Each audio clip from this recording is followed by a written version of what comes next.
যে গরম চলতেছে 2 দিন থেকে হাঁসের অবস্থা খুবই খারাপ। হাঁসের যে হাঁপানি উঠছে, হা হা হা হা করে উঠছে হাঁস।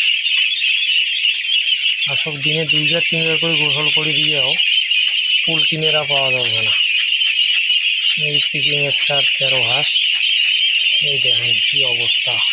ফ্যান নটকে দিছি, তাও কাজ হয়েছে না।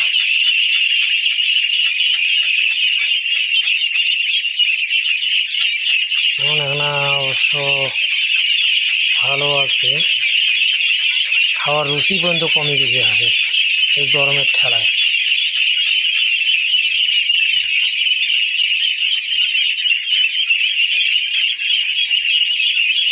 স্যালাইনও দিছি অবশ্য আজকে, কালকে অবশ্য। গরম হলে কি হাঁসের অবস্থা ঠিক থাকে? গরম মানে হাঁসের জন্য খুব অবস্থা খারাপ। যে ঘর তৈরি করছি চারিপাশে ফাঁকা, নেটের জাল দিয়ে, তারপরও হাঁসের গরম, গরম হতে হাঁসের থামা যাচ্ছে না।